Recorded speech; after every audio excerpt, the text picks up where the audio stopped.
Bueno, diría Gary Cooper a la hora señalada, ¿no? Así que, bueno, buenas tardes, un gusto estar con ustedes nuevamente en esta presentación del Instituto de Crítica Argentino. Tenemos el honor y el placer de estar con el doctor Marcelo Carlos Romero. El doctor Romero es docente de varias universidades, ¿no es cierto?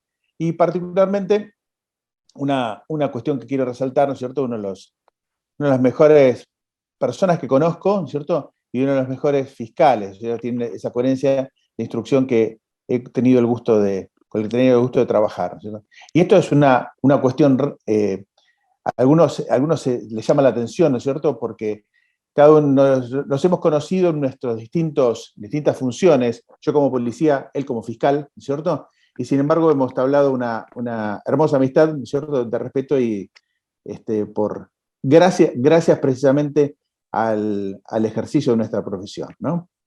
Pero por sobre todas las cosas, lo que quiero resaltar de Marcelo es su generosidad intelectual, ¿no? Y su capacidad de poder transmitir sus experiencias. Él me pide siempre que no haga mucha presentación, así que, bueno, esta vez le voy a hacer caso. Me llevó apenas 1 minuto y medio, así que simplemente no voy a interrumpir, les prometo que no voy a interrumpir, porque además es imposible interrumpirlo a Marcelo. Es muy, muy difícil. Entonces, no voy a interrumpir y los dejo en compañía del doctor Marcelo Carlos Romero. Muchas gracias, Daniel. Buenas tardes a todos los que están escuchando esta charla. Bueno, como dijo Daniel, mi amigo, ¿se puede trabajar en equipo? Sí, se puede. ¿Se debe trabajar en equipo? También se debe trabajar en equipo. Sobre todo cuando se trata de investigar el crimen, la conducta más abyecta del ser humano, la conducta que a través de los siglos las distintas prohibiciones, escritas y no escritas, fueron estableciendo esa suerte de catálogo, ¿no?, de conductas que se apartan de lo esperable, las conductas prohibidas, las conductas delictuales. Y nos toca hablar del homicidio. El homicidio tal vez la conducta delictual que más rechazo nos causa, porque es la contrario justamente a la existencia, es el semejante que agrede a otro con el objeto o la finalidad de terminar con su vida. Y nos toca a aquellos que integramos dentro del sistema penal la fase investigadora, investigativa o perquisitiva, trabajar en tal vez el mayor enigma, que es el por qué. ¿Por qué un ser humano en uso de sus facultades? Si no está en uso de sus facultades, será cuestión de los psiquiatras y ya no de los fiscales y los jueces. Pero ¿por qué una persona en uso de sus facultades puede terminar con la vida de otro? Bueno, eso es justamente lo que va a tratar no solamente esta charla y la clase que me tocará dar después en el curso, sino el curso en su totalidad. Es sobre la investigación de los homicidios. El desafío más grande para un fiscal de instrucción, y hacemos, si me permitís, Daniel, una brevísima introducción a lo que es el sistema procesal penal en la provincia de Buenos Aires, que no es exactamente igual en todas las provincias, que no es exactamente igual al que rige en la capital federal o a nivel federal, pero sí tenemos que decir que a partir del año 1998, ya hace 24 años, la provincia de Buenos Aires, en la República Argentina, ha adoptado el denominado sistema acusatorio, es decir, el sistema procesal penal que más se adapta a las exigencias constitucionales, con la figura del Ministerio Público Fiscal a cargo de la investigación. Los fiscales investigamos, llevamos adelante la investigación penal preparatoria, y los jueces, en esta etapa llamados de garantía, son los que controlan el accionar de las partes, tanto de la Fiscalía, representando a la comunidad en los procesos penales, como, por supuesto, el otro lado de la balanza, el otro platillo, el imputado y su defensor. Esta investigación penal preparatoria, a partir del año 98, se diferencia enormemente del sistema inquisitivo, del sistema anterior, donde los jueces eran los que realizaban la investigación, no se denominaban jueces de instrucción, como todavía se denominan en algunas provincias y a nivel nacional y federal, pero era el juez penal el que recolectaba la evidencia, pero también decretaba las medidas cautelares, es decir, la detención preventiva, la prisión preventiva, dictaba el sobreseimiento a pedido de parte o de oficio, y es el que finalmente preparaba el expediente o el sumario, como llamábamos en aquel entonces, para la segunda etapa, también escrita, que era el plenario, salvo a partir del 86, que hubo un significativo avance, aún dentro del inquisitivo, en los procesos por homicidios se realizaba el juicio oral público. ¿Te acordás, Daniel, cuando íbamos a los primeros juicios orales por homicidios, pero hacían los camaristas, es decir, la segunda instancia? Y una gran novedad para todos, una gran novedad porque el papel dejaba de ser el protagonista y el juicio oral, el gran momento procesal, al decir de Mayer, se hacía realidad. Un poco, éramos muy jóvenes, los dos, veíamos las películas transformadas en la realidad de todos los días. Es decir, no había jurados, porque los jurados todavía no estaban instaurados en la legislación procesal penal, pero sí había un fiscal en su escritorio, un defensor en el escritorio opuesto, el banquillo de los acusados, 3 jueces, policías, público. Faltaba el martillo y faltaba el alguacil, pero era muy parecido, les puedo asegurar, a las películas que todos conocemos, cientos de películas, series y demás, sobre los juicios del sistema anglosajón, que por supuesto es bien diferente, tenemos nuestra propia identidad, y ojalá aquellos que no estén todavía en el mundillo, que se estén preparando para trabajar justamente en esta, que lo decimos en voz baja, en esta etapa del proceso que para mí es la más linda, y dentro de las ramas del derecho la mejor, pero no lo digamos fuerte porque se pueden ofender los demás colegas con toda razón. Pero creo que con Daniel compartimos esa pasión por el derecho penal, por el derecho procesal penal, por la criminalística, por la criminología y por toda ese ramillete de ciencias auxiliares que tienen un solo fin. Y acá sí le robo a mi amigo una frase de él: el descubrimiento de la verdad científicamente comprobable. A lo largo de los años, el procedimiento penal fue cambiando, y fue cambiando la averiguación de la verdad. Desde la etapa medieval, donde se basaba en la tortura y la confesión, hoy en día lo vemos como algo aberrante, pero en aquella época de la humanidad era lo más común, lo más normal, y así se impartía justicia. Por suerte, en algo, la humanidad ha evolucionado, y hoy en día, y no estoy hablando de las personas que se apartan de la ley, porque también existe, por supuesto, y no lo vamos a negar, pero no le vamos a dar ningún minuto más en esta charla, sino que vamos a hablar de lo que se hace en el marco de la ley. Hoy en día la investigación penal es científica, es fundamentalmente científica. Aún lo resalto, cuando tenemos una confesión judicial con todas las garantías del imputado que dicen: señor fiscal, señor juez, yo cometí este hecho, yo cometí el homicidio, acá está el arma y fue de tal forma. Aún en esa circunstancia que uno dice, bueno, el caso está resuelto, aún así recurrimos a la prueba científica porque justamente hay que comprobar que lo que diga ese imputado en el marco de una confesión sea realmente lo que pasó, y hay que comprobarlo científicamente. Volvemos un poquito al sistema acusatorio. En Provincia de Buenos Aires, les decía, los que investigamos los delitos en la primera etapa somos los fiscales, el cuerpo de fiscales, los fiscales de instrucción. ¿Por qué hago la diferencia? Porque también hay colegas que ejercen la función fiscal en el juicio, y son los fiscales de juicio.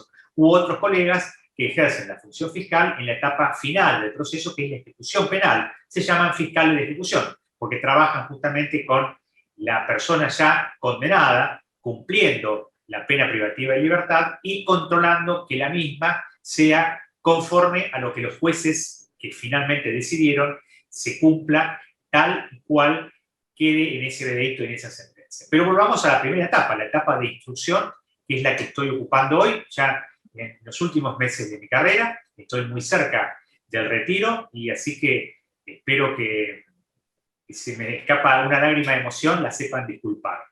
Porque son muchos años dentro de la institución, son muchos años dentro de la función fiscal, y más precisamente dentro de la instrucción, que es lo que más me gusta. Si bien estuve tanto en la Fiscalía de Juicio como en la Fiscalía de Ejecución, la Fiscalía de Instrucción es lo que más atrapa. ¿Por qué esto es atrapante? Realmente es atrapante. Porque el investigador penal es una suerte de historiador. Despeja enigmas, como dice el flyer de publicidad de esta charla y del curso en general. Es una concatenación de enigmas, es un gran signo de pregunta. Imaginemos acá, vuelvo a las películas, cuando está en la sala de situación, en las comisarías o en las dependencias judiciales, y hay un cuadro de situación donde hay un gran signo de pregunta con varias flechas, donde justamente el signo de pregunta son varias preguntas. ¿Quién? ¿Cómo? ¿Dónde? ¿Cuándo? ¿Por qué? Muchas veces el por qué no es resuelto judicialmente y otras veces es el inicio. Sabemos por qué le dieron muerte a una persona, pero no sabemos quién, no sabemos cuándo, no sabemos dónde, no sabemos las formas, pero sí sabemos el por qué. Ese revoltijo de ideas con la que se encuentra el investigador es la que vamos a ir desgranando en todo el curso y bueno, en la parte que me toque justamente hablar específicamente y nuevamente nos encontraremos de la investigación judicial penal. ¿Cómo trabajamos los fiscales? Trabajamos con las policías y esto quiero destacarlo. Hay una corriente anti-uniforme, ya sea policial o de fuerza de seguridad, la cual no integro. Nosotros trabajamos con la policía, respetamos a la policía y nos nutrimos de su experiencia, tanto de la policía provincial como de las fuerzas de seguridad federales, la Policía Federal, la Gendarmería Nacional, la Prefectura Naval Argentina y la Policía de Seguridad Aeroportuaria. Trabajamos comúnmente y prácticamente en todas las causas con la Policía de la Provincia de Buenos Aires, pero puede suceder, y de hecho sucede, que la propia policía esté involucrada, ya sea porque sus efectivos participaron en la represión de ese delito, por ejemplo, en el intercambio de disparos, o porque, lamentablemente también hay que decirlo, los propios efectivos sean los investigados, sean los sospechosos o sean directamente los imputados. En esos casos, la policía, en general, institucionalmente se la releva de colaborar en la investigación y se recurre a una fuerza de seguridad federal mediante un oficio, mediante una comunicación lo más rápida posible, y esa fuerza federal que comúnmente trabaja con los jueces federales y con los fiscales federales o con los jueces nacionales y fiscales nacionales, trabaja mancomunadamente con nosotros. Tengo una gran experiencia, tuve grandes experiencias con la Policía Científica de la Gendarmería Nacional y de la Prefectura. Con la Policía Federal y la Policía de Seguridad Aeroportuaria trabajamos muy poco, pero también han cumplido a rajatabla con directivas, pero tengo que destacar el trabajo enorme que tiene la sección de Policía Científica de la Gendarmería Nacional, y si hay algún aspirante a la institución o algún efectivo, hago en esas personas mi expreso reconocimiento. Les decía que trabajamos con la policía, no solamente con los cuerpos periciales, no solamente con el perito, con el que llega al lugar del hecho, con el que está a veces antes que el propio fiscal, el que debe estar antes que el propio fiscal, sino con todas las especialidades, con la policía de seguridad, que es la que primero llega. Cuando se produce un delito, por lo general, el ciudadano que llama a la policía no llama a los peritos, no llama al fiscal o no llama al detective, llama al 911.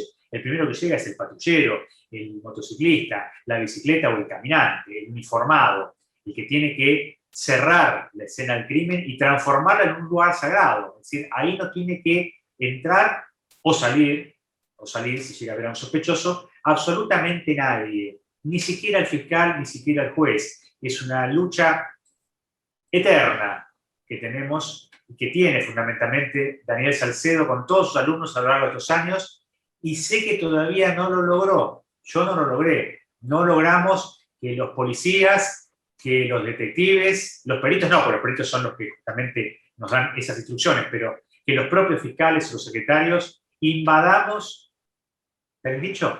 Bueno, invadamos esa porción del territorio nacional que debería ser sagrado, que no se puede no pisar, ni siquiera mirar fijo, porque la evidencia está ahí. Y si vamos, pisamos, salivamos, fumamos, tiramos el pucho, etcétera, como se hace siempre, lamentablemente, o cada vez menos, pero se hace mucho todavía, perdemos evidencia. Y perder evidencia en los primeros minutos de la investigación, que nace justamente en el lugar del hecho o en la escena del crimen, puede ser el mismo o no, vamos a perder seguramente un eslabón fundamental en esta tarea de reconstrucción, en esta tarea historiográfica que realiza el investigador. Y hago una salvedad con el máximo respeto si hay efectivos de la Policía Federal. No me estoy refiriendo a la institución, sino a un grupo de personas que participaron, todos lo recordamos, en la investigación pericial de la muerte violenta del ex fiscal Nisman. Todos vimos esas imágenes de video en el baño del departamento del EPARC, Puerto Madero. Y yo quiero decir una vez más, lo repito en cada oportunidad que tengo, que ese video debe mostrarse en todas las academias, escuelas e instituciones de criminalística del mundo para mostrarle a los futuros criminalistas lo que no debe hacerse. Es un compendio de lo que no debe hacerse. Lamentablemente hay personas que se equivocaron y mucho. Yo estoy seguro que han modificado sus protocolos de actuación y que hoy en día esos errores no se vuelven a repetir. Pero eso que quedó grabado y quedó inmortalizado en ese video nos muestra, y lo tenemos al alcance en internet, está en YouTube, en un montón de canales, nos muestra justamente lo que no hay que hacer. También lo que no tiene que hacer un fiscal, porque la señora fiscal que estaba actuando en ese momento anduvo chapoteando en la sangre del fallecido. O sea que no es solamente responsabilidad de los peritos, sino también del propio Ministerio Público que estaba presente en el lugar. La escena del crimen es el primer eslabón de trabajo. ¿Vamos a encontrar todas las respuestas? Seguro que no, seguro que no. A veces ni siquiera tenemos la identificación de la persona fallecida. Llegamos al lugar del hecho, llegan los policías uniformados, llegan los detectives, los policías de investigaciones, llegan los peritos, llegamos los fiscales y el resto de los colaboradores de la justicia y tenemos nada más que un cadáver. Le decimos a la prensa, ninguna hipótesis se descarta. No es tan así. Es una frase fetiche que tenemos para sacarnos de encima un poquito el periodista que quiere saber antes que nosotros. No tenemos ni siquiera las primeras respuestas. ¿Por qué digo esto? Porque hay hipótesis que sí se rechazan. Si tenemos un cuerpo, un cadáver, con un Rolex a la vista de todos y con la billetera en el bolsillo trasero repleto de dinero, y yo creo que el robo lo podríamos ir descartando o lo ponemos en el último casillero. O si tenemos una persona con 3 orificios presuntamente de arma de fuego bien visible a la altura de la nuca, yo creo que por el momento el suicidio lo estamos descartando, ¿no? Salvo que una persona puede dispararse 3 veces en lugares diferentes en la nuca con un alto calibre. Yo no lo he visto nunca. No digo que algún día no lo pueda ver todavía, pero esas hipótesis, si bien no se descartan al 100%, quedan en el último de los casilleros de posibilidades. El resto de las posibilidades, el resto de las hipótesis, siguen abiertas. Hipótesis no significa adivinanzas. Lo primero que no debemos hacer, ya lo segundo, lo primero es no pisar, no vulnerar el área protegida, los 3 anillos de protección que ustedes van a estudiar en este curso. No vulnerar los anillos de protección, que son en realidad encintados, ¿no? O a veces no hay cinta y se pone personal que no permite el paso. El segundo de los errores que no debemos cometer es empezar a adivinar. Por lo general, los más ansiosos son los policías de investigación, los detectives, los que conocen el barrio, porque por lo general se mandan grupos operativos que conocen la zona, que conocen a los diversos grupos de delincuentes que pululan por el sector que tienen asignado. Muchas veces conocen a las personas que portan armas de fuego, que producen robos con armas de fuego, o conocen a los homicidas, o que recuperaron su libertad, o que nunca pudieron ser atrapados, etc. Tienen un conocimiento del terreno. Por eso les digo que trabajamos con la policía. Algo que nunca vamos a poder reemplazar, aunque tengamos funcionando a pleno la policía judicial, una deuda pendiente aún de la Constitución Provincial del 94. Si bien existe la policía judicial en el seno de la Procuración General, todavía no es lo suficientemente grande en número de efectivos o de personal. No digo efectivos porque no son policías del Ejecutivo, se denomina policía judicial, pero son funcionarios judiciales, no portan armas, no tienen el uso de la fuerza pública. Y ahí hay un detalle, necesitamos el auxilio de la fuerza pública. Los fiscales necesitamos de la policía. Mal que le pese a los abanderados del abolicionismo y los antiuniformes, necesitamos de la policía. Y trabajamos con eso. Y aprendemos de eso. Aprendemos de la policía porque tiene una experiencia distinta. Nos nutrimos mutuamente con su experiencia. Aprendemos de su experiencia. Aprendemos también del conocimiento callejero que tiene. Ahora, no podemos basarnos en intuiciones policiales. Como una época sí lo hacíamos. Sí estábamos con el olfato policial, con la intuición, con el ojo del comisario, del servicio de calle. Hoy en día esas pruebas no son científicamente comprobables. No digo que no sean útiles para el direccionamiento de la investigación, pero una vez que esté direccionado, todo lo que vamos avanzando hay que probarlo. Porque si no perdemos tiempo y perdemos también la confianza que nos puede llegar a dar el juez de garantías. ¿Por qué hablo de confianza?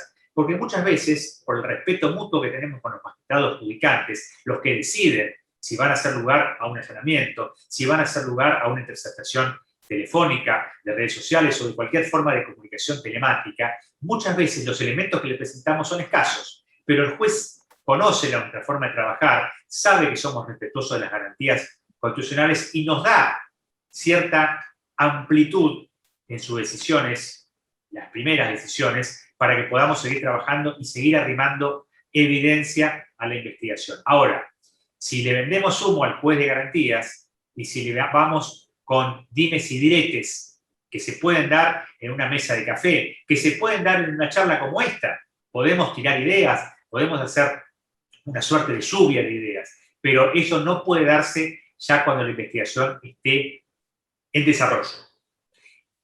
¿Por qué hago esta salvedad? Porque hay que canalizar ese instinto policial con la producción de pruebas.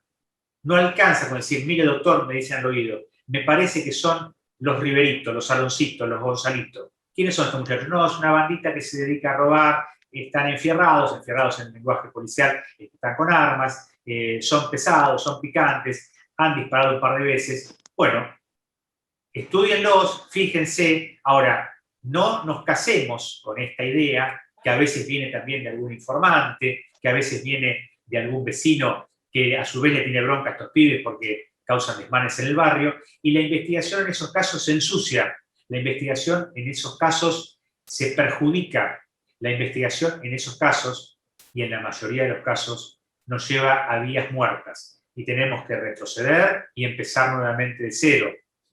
Ya lo dijimos, lo repetimos, una y otra vez aquella máxima fundacional de la criminalística, el tiempo que pasa es la verdad que huye, y es real, no es solamente una frase magistral, es real. Cada minuto que perdemos son evidencias que no vamos a recuperar, ¿Por qué tenemos que estar todos mancomunados en esta tarea? Porque el policía de seguridad que llega, que es uniformado, que no tiene por qué saber de pericia, que no tiene por qué conocer, como debe sí conocer el fiscal del derecho, aunque tiene que tener conocimiento jurídico, por supuesto, no le podemos sacar hasta el momento esa fijación que tienen algunos, muchos, algunos, muchos, con tocar las armas.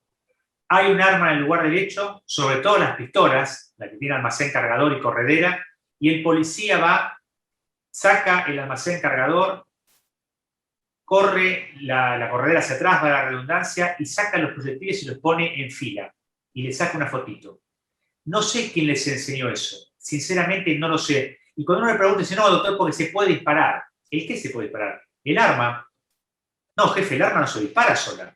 No, sí, tiene el gatillo sensible. ¿Y usted cómo sabe? Y pues lo estuve probando. Entonces, fíjense la manipulación de ese arma. Si teníamos alguna esperanza de encontrar alguna huella papilar o, con el avance de las técnicas, algún hisopado para cotejar ADN epitelial, con el manoseo del sargento o del cabo, se nos fue. Y se nos fue a lo mejor una evidencia fundamental, como puede ser quién fue la última persona, con nombre, apellido y ADN, que manipuló ese arma. Todos los casos que me ha tocado actuar, donde hay armas, si no alcanzo a decir no toquen las armas, cuando llego alguien las tocó, las desarmó y las puso para la foto. Parece mentira, pero es así. Ojalá que estos cursos y los futuros profesionales que surjan de estas academias den a su vez el consejo, el mensaje, la directiva, la orden, como le quieran llamar, al resto de los equipos de trabajo y podamos contar que esto es un viejo recuerdo, una vieja práctica, algo que no se repite. Sin embargo, sí se repite constantemente. Lo mismo cuando se llega al lugar de hecho y está todo el personal alrededor del muerto. Y uno le dice, muchachos, el muerto ya está muerto, el médico dijo que está fallecido, así que mejor vayamos a buscar a los autores, ¿verdad? Es decir, caminen un poco el barrio, fíjense si hay cámara de seguridad, fíjense si hay algún testigo, etcétera, etcétera, etcétera. Y nosotros los integrantes del Ministerio Público, los fiscales, los institutores judiciales, los auxiliares y demás, tendremos que dedicarnos a mirar el lugar derecho, a dar las directivas y volver a la Fiscalía, que es realmente nuestro lugar de trabajo. Porque a veces, si estamos demasiado en el lugar derecho, molestamos y no aportamos absolutamente nada. ¿Por qué? Porque el perito va a trabajar en el lugar derecho, pero va a trabajar también en su gabinete, en su laboratorio, con sus herramientas, y no nos va a dar una respuesta inmediata, como sí nos gustaría tener. Nosotros también tenemos esa ansiedad de llegar rápidamente a la verdad. Bien, la información que vamos recabando en los primeros momentos de la investigación no es ordenada, es desordenada, es desprolija, porque tenemos una información de los detectives que están caminando, tenemos alguna información del servicio de calle, tenemos alguna información del comisario de la sección que nos da alguna información sobre los posibles autores, tenemos que reconstruir la historia de esa persona, igual que trabajan los historiadores. Recuerdo un viejo periodista, Bernardo Neustadt, los más grandes se van a acordar, que criticaba al Poder Judicial porque investigábamos a la víctima. Sí, investigamos a la víctima, por supuesto que investigamos a la víctima, porque es lo único tangible que tenemos. Y si entrevistamos a la familia solamente en ese estado de shock, vamos a recibir muy poca información.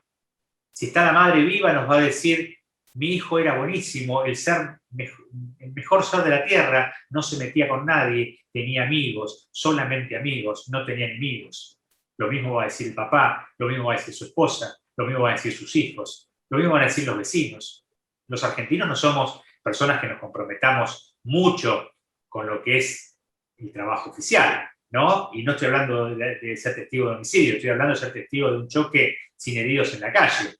Flaco, me salí testigo, no, mirá, me tengo que ir, pero disculpame, son 5 minutos, no, disculpame, me voy, y desaparece. O pensemos en el presidente de mesa electoral, ¿no? Los médicos, las semanas anteriores al acto electoral, tienen más trabajo que en todo el año. Vamos a decir, contestándoles, para no ofender a los colegas médicos, contestándole a sus amigos pacientes, no, mirá, yo no hago certificados truchos. Pero todos sabemos lo que cuesta que se constituya una mesa de elección. ¿Por qué nos cuesta poco a los argentinos asumir que hay funciones que son carga pública? Y la de testigos en una causa criminal es una carga pública, perdón. Sin embargo, se le escapa bastante. Entonces, tenemos que saber quién era esa persona, pero no solamente el nombre y el apellido, porque seguramente lo vamos a encontrar rápidamente. ¿Cuál era su historia inmediatamente anterior a su fallecimiento violento? ¿Tenía amigos? ¿Tenía enemigos? ¿Tenía deudas? ¿Jugaba? ¿Tenía algún problema con alguna pareja, con alguna expareja? ¿Tenía problemas con algún ex de la ex? ¿Tenía peleas de vieja data? ¿Estuvo preso? ¿En la cárcel ganó enemigos? ¿En el trabajo? ¿En el juego? En lo que sea. Hay que reconstruir una historia. Y muchas veces no son datos positivos, no son datos halagadores de la persona que falleció. Obviamente que se lo hace con el máximo respeto, sobre todo a la familia, que está tratando de iniciar el duelo de un fallecimiento violento. En un segundo le arranca en un ser querido de la noche a la mañana. Sin embargo, y ahí nuestro profesionalismo y nuestra seriedad para trabajar. Y empezamos a recabar información. Pero a su vez, trabajamos codo a codo con los peritos, ya sean peritos de la policía, ya sean peritos del Poder Judicial, donde nos van informando, primero, el calibre, porque va a haber una operación de autopsia, siempre va a haber una operación de autopsia, ya no va a haber nunca más en la República Argentina, después del caso García Belsunce, un médico de policía que diga, no, está bien clara la causa de la muerte, firmo el certificado acá y cerramos todo. No, siempre, siempre, siempre va a haber una autopsia en caso de muerte violenta sospechosa de criminalidad, aún cuando no hay muerte violenta, aún cuando encontremos una abuela de 99 años muerta en la cama, pero el médico de cabecera no está, el médico policía, aunque sabe fehacientemente que seguramente murió por causas naturales, va a realizar la operación de autopsia. Y está bien que sea así, porque nos curamos en salud todos, incluyendo la propia familia que muchas veces se enoja con nosotros, porque dice, ¿para qué le van a hacer la autopsia a la vieja si ya sabemos que se murió de vieja? Discúlpeme, señor, a partir de ahora lo que decidimos somos nosotros. con el máximo respeto y lo decidimos y punto. No hay mucho más para hablar. Ni hablar si estamos en una escena violenta en la calle, donde hay disparos, donde hay signos de violencia, que sin ninguna duda nos está hablando de una muerte causada por una tercera persona. Aún en los suicidios o en los presuntos suicidios se trabaja bajo la hipótesis de homicidio. Nunca descartamos, ahí sí, nunca descartamos la posibilidad de un homicidio en una escena de presunto o posible suicidio. ¿Por qué nos dicen, y acá una crítica al Poder Judicial, por qué nos dicen que las estadísticas de homicidio bajan? ¿Dibujan los números? No. Lo que se dibuja es el rótulo, como siempre, el lenguaje. ¿Cómo se pone ahora? ¿Homicidio, suicidio, muerte dudosa? No. Se pone esta frase bien ambigua. Averiguación causales de muerte. Totalmente real, ¿eh? Es la averiguación de causales de muerte, es la averiguación judicial de las causales de muerte. Pero puede ser, como yo les digo, en un suicidio, en un homicidio, en un accidente, homicidio culposo, o en la abuela que se murió durmiendo plácidamente en su lecho. Todas van a ser averiguación causal de muerte. De vez en cuando a alguien se le escapará la palabra homicidio. Y ahí baja la estadística. ¿Vieron? No hay que cambiar ningún número. El número es exactamente el mismo. Pero cambia el lenguaje. El lenguaje tiene mucho que ver en todo esto.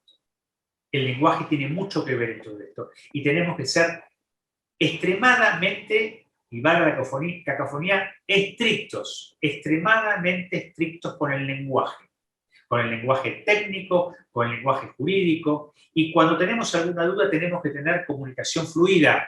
Los peritos tienen que estar en contacto con el fiscal tiene que estar en contacto con los peritos, tenemos que ir a las dependencias periciales, no necesariamente a la morgue, porque no hay mucho para ver, más que la autopsia, y la autopsia hoy en día son grabadas en video y fotografiadas en color y explicadas una y otra vez por los médicos forenses. Nada nos impide estar, pero muchas veces molestamos. Pero sí estar en el laboratorio para que podamos ver directamente cómo son las diversas tareas de las distintas especialidades periciales, ya sea balística, ya sea química forense, ya sea patología forense, y todas las ramas de la medicina forense, de la química forense, de la bioquímica forense, de la geología forense, etcétera, de todas las ramas forenses que colaboran, que son auxiliares, que son parte, no son simplemente colaboradores. Colaboran porque todos colaboramos en la averiguación de la verdad, pero son parte, porque sin ellos no podemos llegar a la verdad científicamente comprobada.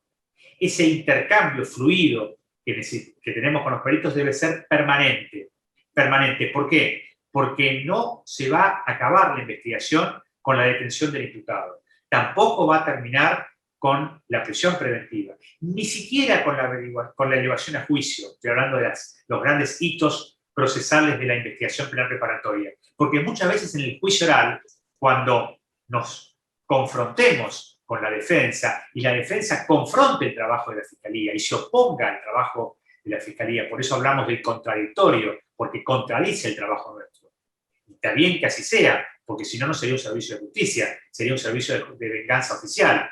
El otro platillo de la balanza, igual y opuesto al fiscal, es la defensa, que también tiene la igualdad de armas para objetar nuestro trabajo.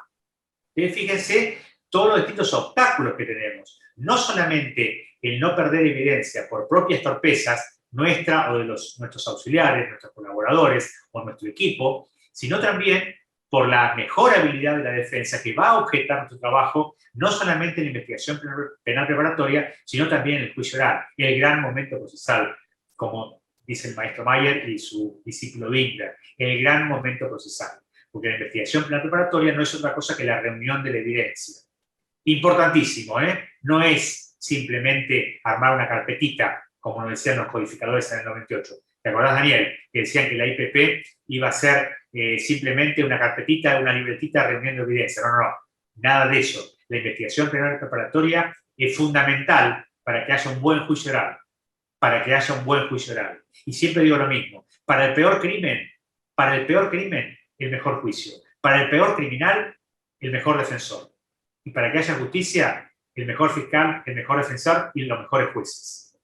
Esa es la conjunción. O sea, no queremos que el defensor no haga su trabajo. No queremos que el defensor esté de acuerdo con nosotros. Al contrario, queremos que el defensor objete todo para que después nos digan la prueba fue, como se dice ahora, armada, o ahora se está de moda decir lawfare. Sí, no es una historia entre Lorena y Fernando, es una nueva frase mágica que se utiliza para objetar mágicamente un proceso judicial. Lawfare.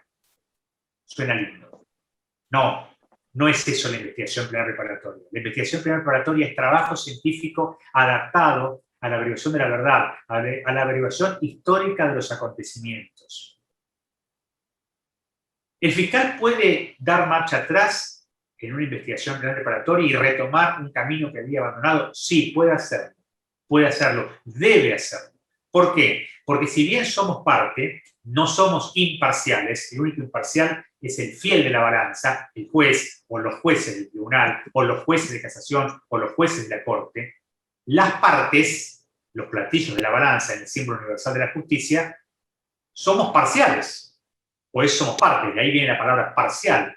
Ahora, el fiscal, no así la defensa, el fiscal, además de parcial, debe ser objetivo, no imparcial, objetivo. ¿Qué significa esto? Que debe abogar para reunir la evidencia de cargo, es decir, aquella que perjudica al imputado, como también la de descargo. Viene el defensor y me propone un testigo. Viene el defensor y me propone un perito de parte. Peritos atiendan la posibilidad también de trabajar en los estudios jurídicos, de trabajar privadamente, no solamente en la fuerza de seguridad o en el Poder Judicial. Pueden trabajar en forma privada con la defensa.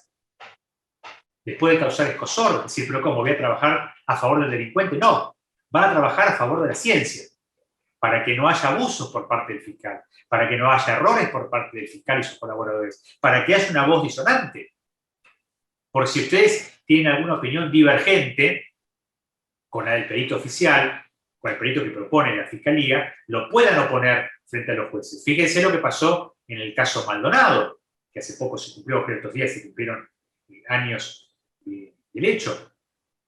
Justamente hubo una cantidad enorme de peritos puestos o propuestos, mejor dicho, por las diversas partes para que esa verdad científicamente comprobable sea irrefutable, más allá de los condicionamientos políticos que no nos vamos a meter en esta charla. Más allá de eso, la prueba científica fue irrefutable. O sea que esa verdad es científicamente comprobable. No es solamente una verdad procesal, no es solamente la verdad del expediente, no es solamente la verdad del juicio, no, es una verdad científica.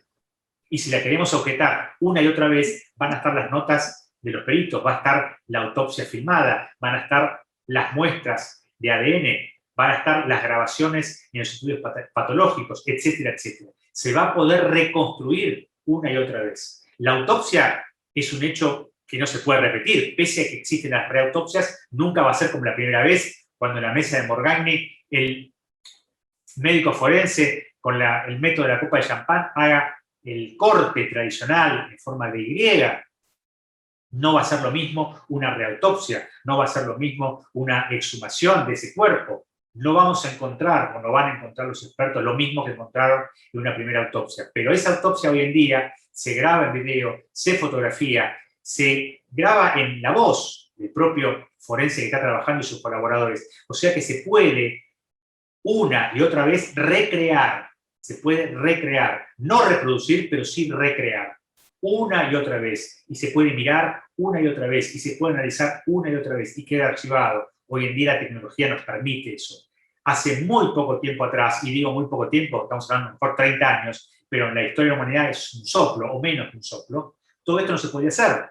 Teníamos que confiar exclusivamente en fotografías, algunas blanco y negro, en notas de puño y letra. Hoy en día tenemos la tecnología de nuestro lado. Sepámosla aprovechar. Sepámosla aprovechar. Internet no es solamente redes sociales. Internet hay mucha información y hay muchas herramientas informáticas adaptadas y adaptables a la investigación criminal. ¿Puede volver para atrás el fiscal? Sí, puede hacerlo y puede comenzar de nuevo. Pero recordemos que el proceso penal tiene plazos. Máxime cuando hay personas detenidas. Máxime cuando hay personas detenidas. No tenemos todo el tiempo del mundo. Fíjense que aún con los plazos fatales que tiene el Código Procesal Penal de la provincia de Buenos Aires y la mayoría de los códigos procesales argentinos, las causas se extienden en demasía en el tiempo. Son larguísimas, no terminan nunca. Nunca hay una sentencia definitiva, nunca hay una investigación que culmina en los 4 años. Muchas veces pasan más de 10. 4 años es un plazo máximo, porque en realidad son 4 meses. 4 años es un plazo máximo que se concede cuando hay una complejidad tal que justifique esa extensión. Pero imaginemos un testigo que 4 años después tiene que ir a un juicio oral, que muchas veces no es a 4 años, es a 5 o 6, y tiene que recordar lo que vio en aquella oportunidad. O muchas veces un policía que ya está retirado, que ya se está dedicando a lo mejor a la carpintería, o tiene un negocio, o simplemente está descansando, y tiene que recordar, entre tantos homicidios, entre tantos robos, entre tantos hechos de su carrera, lo que pasó aquella tarde, 4 años atrás, en un Boulevard de La Plata. Digo La Plata porque es el lugar donde ejerce funciones, en el departamento judicial de La Plata. Tenemos que acotar lo máximo posible, siempre con esta seriedad en la investigación y con los registros científicos, pero en el menor tiempo posible, porque si no, somos los propios, bastardeamos nuestra propia investigación. O sea, nosotros mismos estamos tratando que esa investigación nos llegue a buen puerto. Me trabé un poco porque quise usar palabras rebuscadas y al final tuve que recurrir a las palabras comunes. ¿Vieron? Eso me pasó por fanfarrón, por querer inventar palabras. Que no sé, el castellano tiene palabras de sobra, así que les pido disculpas. ¿Cuándo le podemos presentar al juez una conclusión? Cuando el perito nos diga, doctor, eso es lo máximo que vamos a poder llegar. Esta persona está identificada en un 90%. Para nosotros es el autor del hecho. Pídale la detención. Le pido la detención. Y le hago saber al juez, porque tengo que crear también o conformar su convicción, que estamos en un 90% seguros de ser el imputado, porque todavía no estamos en el juicio. Todavía el estado de inocencia, y remarco esto, todavía no la presunción, el estado de inocencia no ha sido destruido. Hay una sospecha grave, 90% de posibilidades, la pucha es grave, es muy grave. A veces trabajamos con un 60, con un 55 de posibilidades de que sea el autor. Pedimos la detención.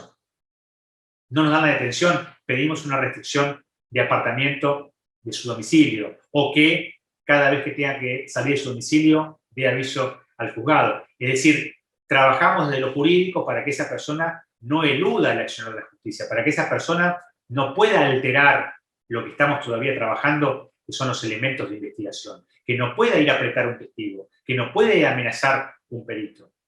Todos esos peligros procesales son los que le hacemos valer al juez de garantías, y es el trabajo exclusivo del fiscal como abogado, hacerle saber, mire, señor juez, esta persona es inocente todavía, pero hay graves sospechas de culpabilidad.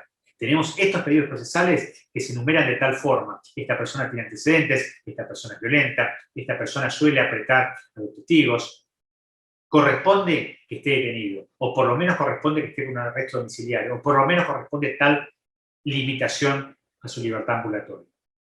Y de esa forma le damos tranquilidad a los peritos, a los testigos, a los intérpretes, a todas las personas que van a trabajar con nosotros en la investigación y que van a colaborar, ahí sí, porque el testigo no integra el sistema penal, sino que es un colaborador obligado, pero colaborador al fin de la investigación, pero del juicio oral. Le tenemos que dar cierta tranquilidad, que no cuando termine de declarar lo está esperando la familia del imputado y lo muele a trompadas. Hay que darle una mínima tranquilidad, porque si no le estamos dando la razón a las personas que no quieren saber nada con el compromiso, con comprometerse a una investigación penal, a veces ni siquiera como testigo de un choque. Ahora,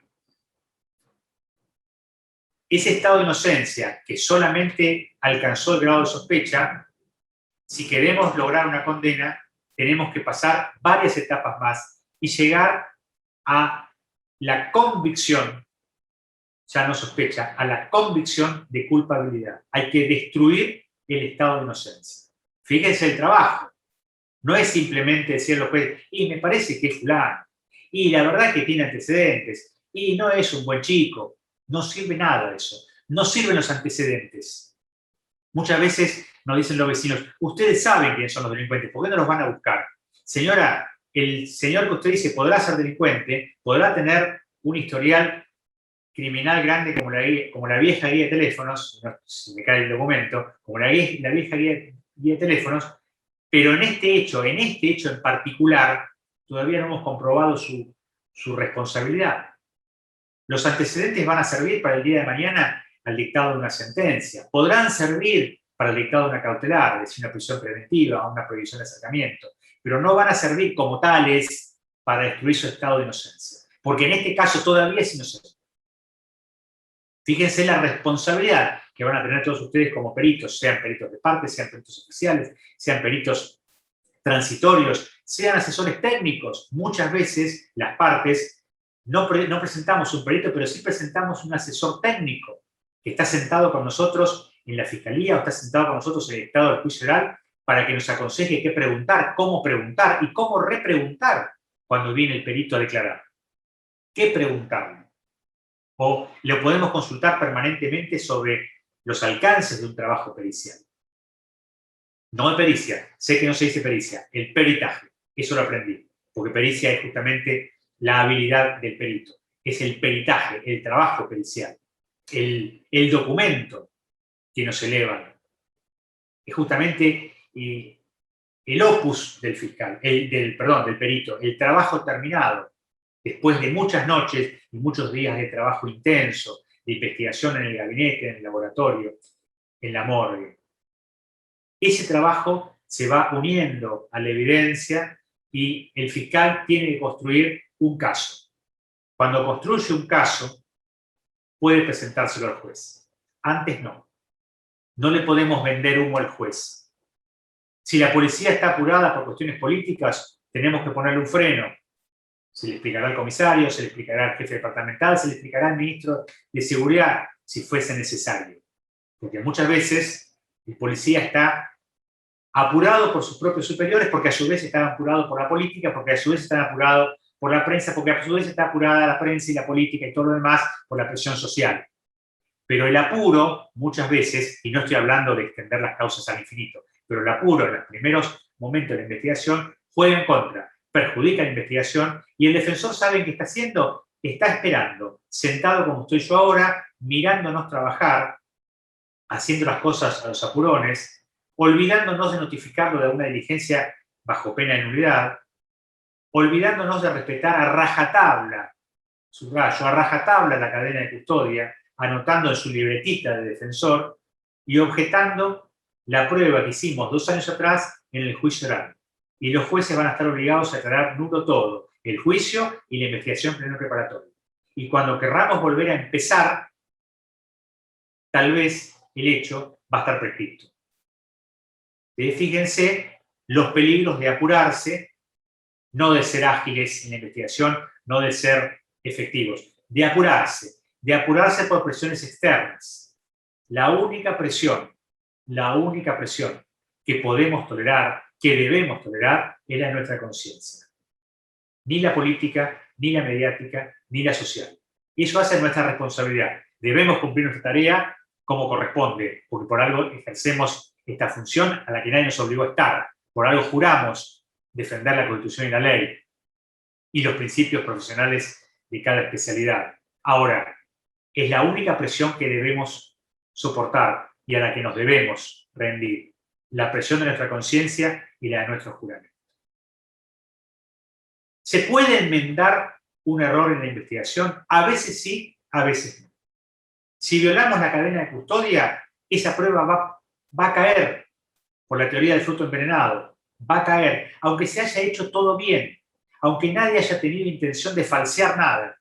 Rompimos la cadena de custodia. Me pueden decir, doctor, es un tema administrativo. Yo soy perito, yo no me puedo ocupar de la cadena de custodia. Lamentablemente, pese a ser un tema administrativo, procesal, nos debemos ocupar todos los que integramos el equipo de investigación. Todos tenemos que cuidar, además de nuestra propia ciencia, la cadena de custodia. Porque eso hace a la legalidad de la prueba. Podemos poner todo nuestro leal saber y entender, toda nuestra ciencia, toda nuestra expertise, pero si fracasamos en el respeto de la garantía constitucional, de la legalidad, en este caso de la prueba, vamos a fracasar. Nos guste o no nos guste, muchas veces hay cosas del derecho que no gustan, que parecen una carga. Pero, reitero, no seríamos un sistema de justicia si no respetásemos el principio de legalidad. Y le estamos también quitando una oportunidad, o mejor dicho, la posibilidad que el imputado y después condenado diga: fui juzgado ilegalmente. No, señor, usted fue juzgado legalmente, con todas las garantías. Usted pudo controlar con su perito de parte o con la cadena de custodia que esta prueba respetó cada uno de los pasos y que nadie puso o sacó nada en su lugar. Usted debe quedarse tranquilo que su defensor fue notificado de todas las diligencias que son notificables, bajo pena de nulidad. Y quédese tranquilo que tiene un buen defensor y que tiene un buen perito de parte. Y quédese tranquilo que lo que hicimos fue controlado por su perito de parte y fue controlado por su defensor. Ese es el sistema. Nadie nos obliga a estar dentro, ¿eh? Nadie nos obliga a estar dentro. ¿Se puede mejorar? Se puede mejorar. No nos corresponde a nosotros. Es un tema de ley diferente, es un tema legislativo. Le corresponde a los representantes del pueblo. ¿Habría cosas más ágiles? Podría ser. Por lo pronto yo eliminaría la cantidad enorme de instancias procesales que tenemos. Cuando el Pacto San José de Costa Rica nos obliga a tener doble instancia, un doble conforme. Nosotros tenemos como 14, porque no solamente las instancias de las sentencias, sino las instancias que tenemos para recurrir cada pasito del proceso. La detención preventiva, la prisión preventiva, el llamado a indagatoria, la elevación a juicio, el sobreseimiento, la conformación del tribunal, las nulidades, todo se puede recurrir una, otra y otra vez. Entonces no terminan nunca las causas. Yo creo que eso sí se puede agilizar. Ahora, ¿cambiar la cadena de custodia? No, me niego. La cadena de custodia tiene que estar. Y nos tendríamos que acostumbrar a ese trabajo administrativo. Es un trabajo administrativo constitucional. Es respetar justamente la legalidad, aunque sea tedioso, aunque sea muy tedioso muchas veces, aunque no tenga nada que ver con la medicina, con la criminalística, con la física, con la geología forense, hace al debido proceso penal, hace al respeto a las garantías constitucionales. Y repito una y otra vez la palabra garantías con mayúscula, para que no nos tilden como algo negativo de garantista, porque el garantista es el que respeta la garantía constitucional, los postulados constitucionales. Lo que pasa es que muchos abolicionistas que quieren destruir el sistema penal se escudan en la palabra garantismo y eso ha logrado que el garantismo tenga mala prensa. El garantismo es el respeto de la Constitución. El abolicionismo es escupir a la Constitución. Son cosas diferentes. Los colegas abogados saben a qué me estoy refiriendo.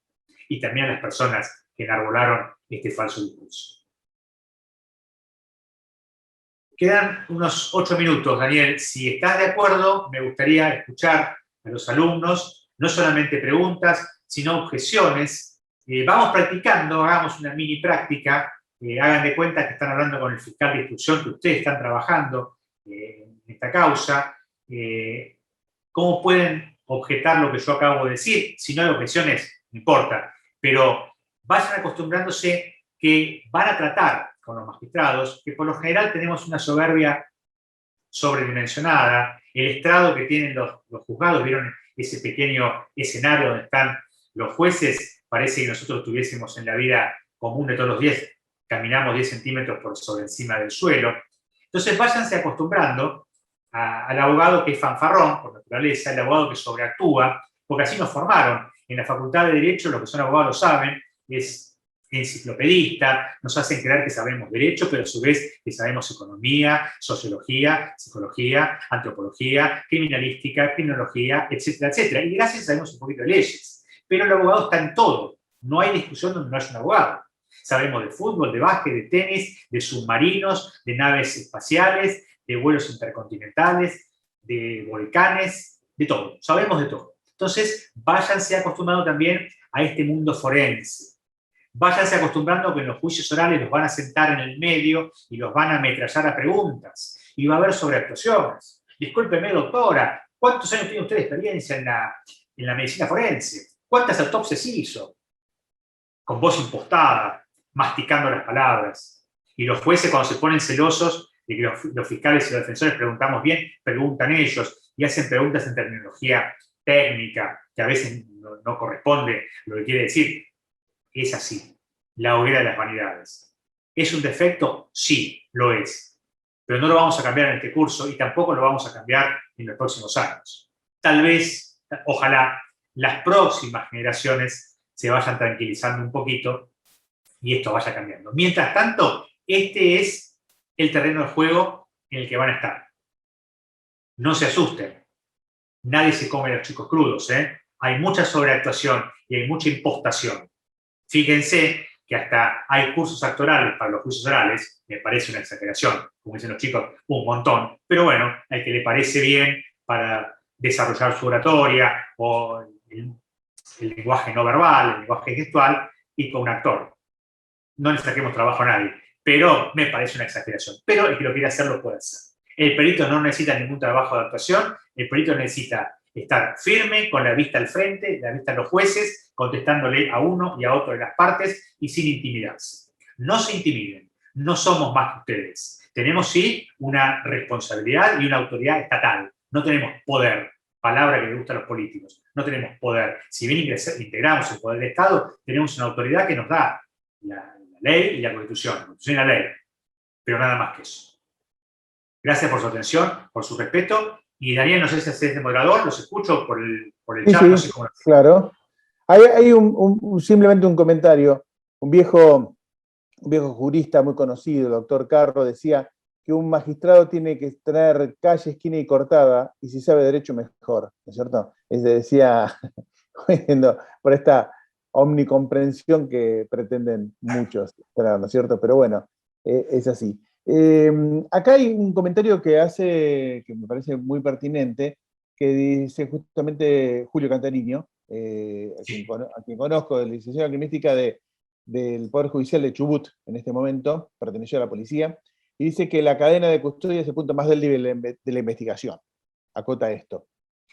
¿Qué opinas, Marcelo, en esto? Claramente es lo que vos dijiste, pero si podés hacer un... Sí, sin ninguna duda es así porque integran muchos actores la cadena de custodia, no solamente el personal judicial o los peritos, sino también la policía de seguridad, a veces ni siquiera personal judicial, a veces trabaja personal municipal cuando colabora, por ejemplo, en el traslado de una evidencia a una camioneta del control urbano, porque no tenemos un patrullero, no tenemos otro móvil, y lo lleva alguien de control urbano, y bueno, y firma la previsión de la firma, es realmente un punto flojo, se va mejorando, no queda otra que firmar de puño y letra, porque estamos en la calle, o estamos en el gabinete, o estamos en el laboratorio, se ha mejorado muchísimo, pero coincido perfectamente con lo que dice el doctor, que es un punto flojo, y es tal vez no solamente un punto flojo de la investigación, sino un punto flojo de todo el proceso, porque el defensor también juega, en términos futbolísticos, y lo aprovecha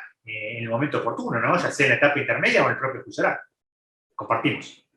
Claramente, sí, muchas veces es como una suerte de silogismo, ¿no? La cadena de custodia es partir de una premisa falsa, aunque el razonamiento judicial después sea correcto, el resultado va a ser incorrecto, ¿no es cierto? Sin ninguna duda, sin ninguna duda. Muchas veces también esa falsedad lógica, bueno, la verdad que me encanta cuando hablaste de la lógica que estudiamos en la secundaria, ¿no? Con Irving Copping, Introducción a la Lógica. Si practicásemos el silogismo elemental, ¿no? Todos son mortales, Sócrates es mortal.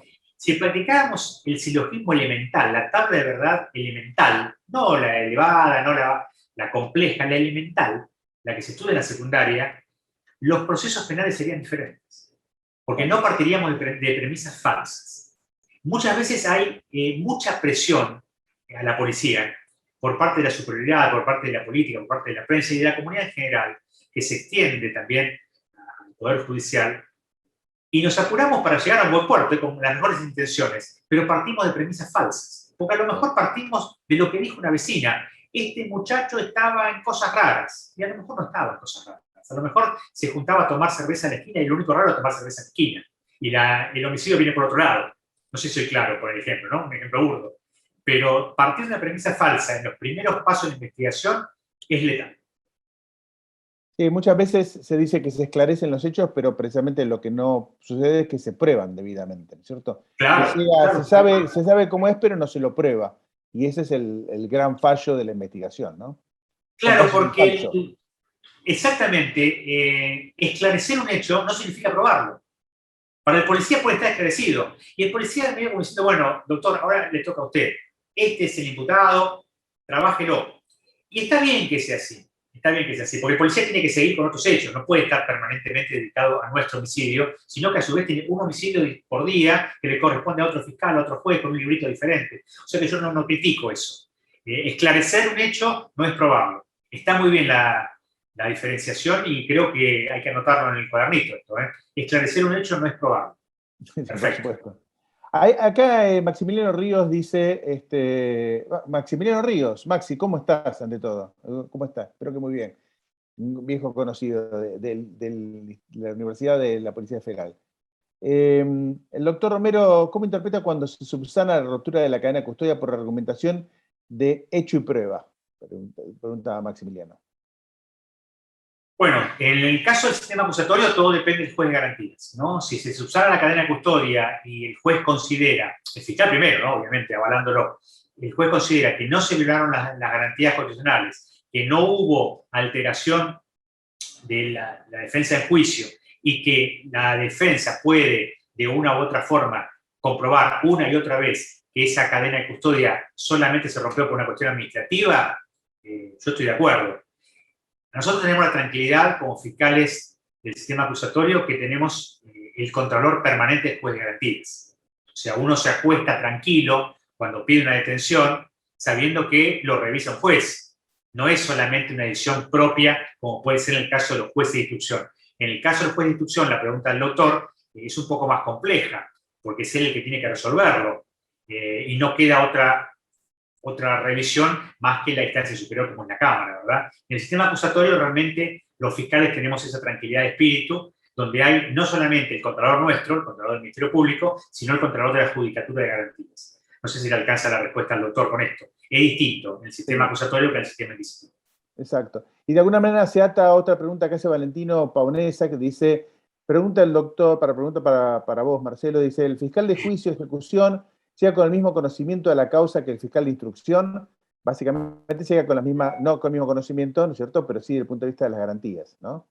Pero sí, no, obviamente que no. La reforma fue pensada, la reforma procesal bonaerense fue pensada para que el fiscal de instrucción haga su propio juicio oral.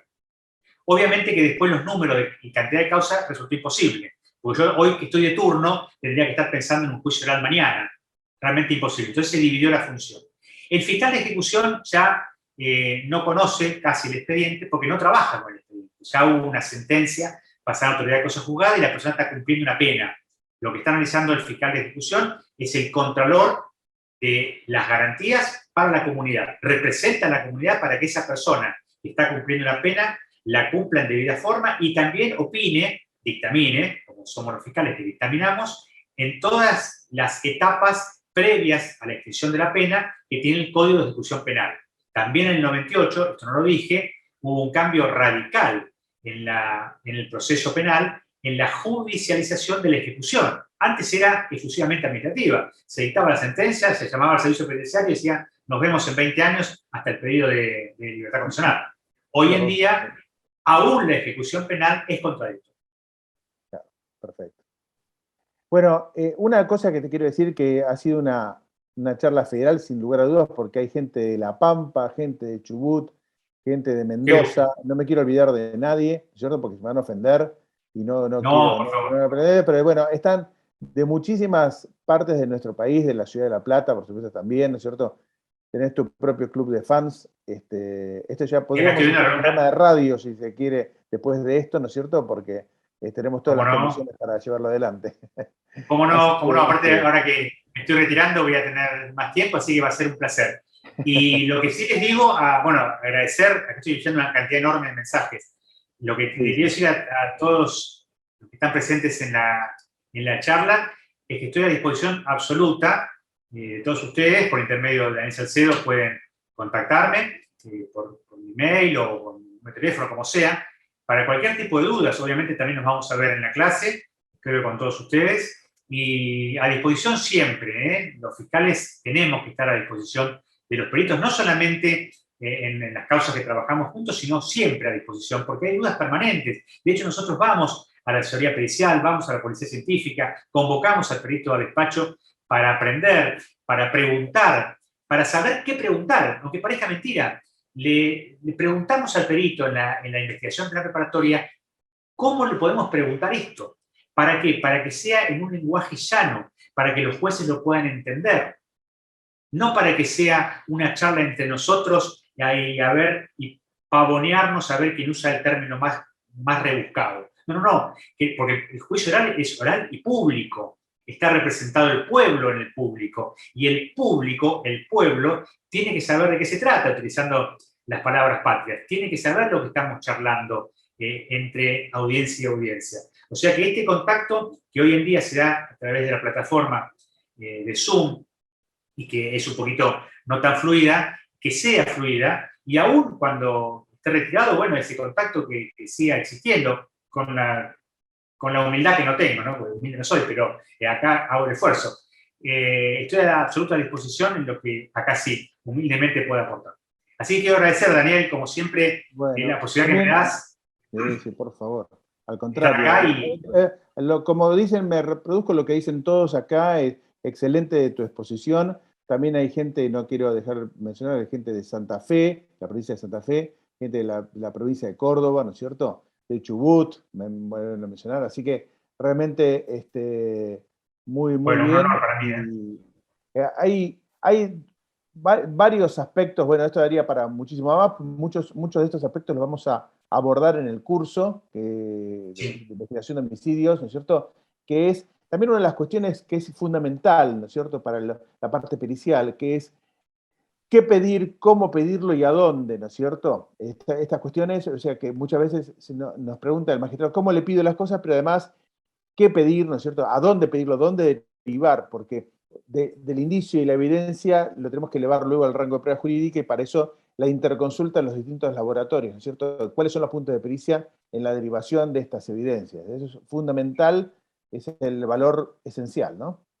Bueno, justamente lo que estás diciendo hace a lo que estábamos charlando. Este contacto previo a cualquier trabajo concreto en las causas es necesario para que los magistrados entendamos de una vez y para siempre que el perito es un experto en su especialidad, pero no es mago. El perito no es mago, no tiene las respuestas de todo, porque si no, no existiría la ciencia. O sea, estaría toda la información en una computadora, haríamos las preguntas adecuadas y tendríamos todas las respuestas. Nos pasa, por ejemplo, cuando hay que preguntarle en los juicios orales o en las IPP escritas a los psiquiatras y a los psicólogos forenses sobre la comprensión o no del acto. Entonces, muchas veces el perito nos dice, mire, doctor, no se lo puedo contestar hoy. Aparentemente hay un desorden de la personalidad, aparentemente hay un desorden psíquico, uno u otro, ¿verdad? Psicólogo y psiquiatra, pero es menester realizar otros estudios para yo llegar a una conclusión concreta y científicamente fundada de que esta persona comprendió o no comprendió la criminalidad del acto.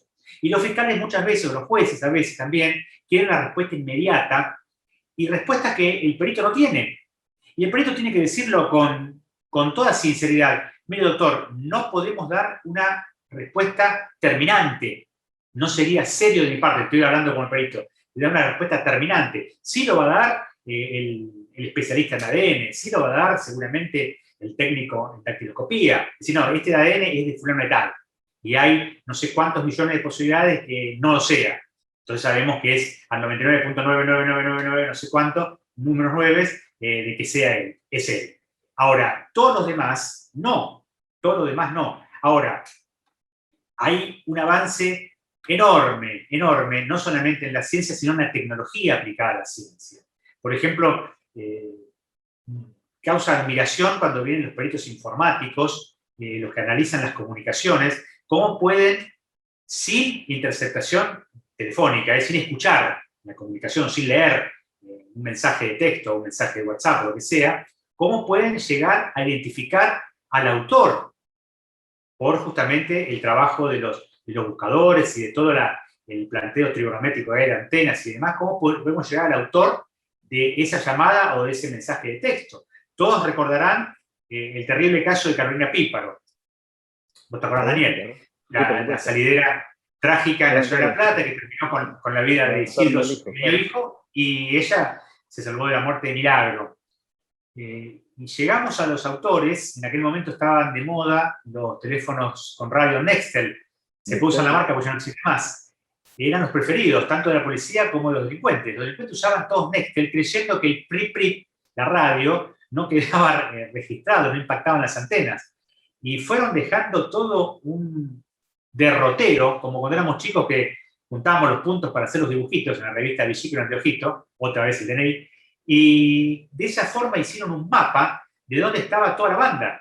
O sea, hubo que seguir la apertura de antenas, que encima eran antenas exclusivas de la firma Nextel, porque no compartían con otras firmas, así que nos llevaron desde el banco Sí, la georreferencia es una herramienta indispensable para precisamente por los indicios de ocasión, oportunidad, ¿no es cierto? Y inclusive hasta motivo, ¿no? Es esencial, ¿no?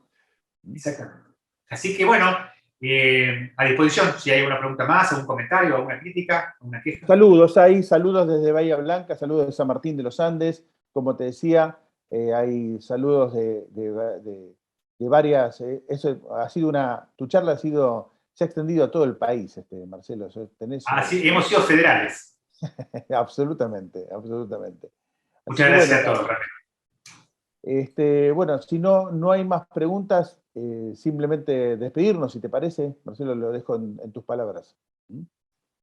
Sí, yo les agradezco, estoy leyendo, realmente me emocionan la mayoría de los comentarios que hacen.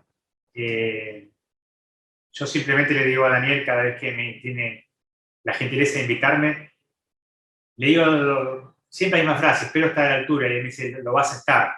Les puedo asegurar que pese a que ya tengo tantos años en esto, siempre uno tiene los nervios, ¿no? Decir, bueno, espero no defraudar a toda la gente que se ocupa parte de su valiosísimo tiempo en escucharme. Así que si estuve a la altura, se los agradezco porque justamente ustedes me permiten estar.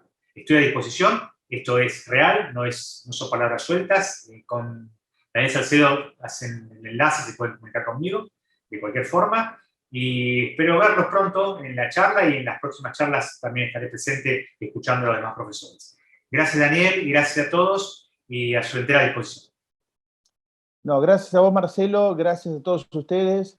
Realmente un placer. Gracias por su participación, realmente.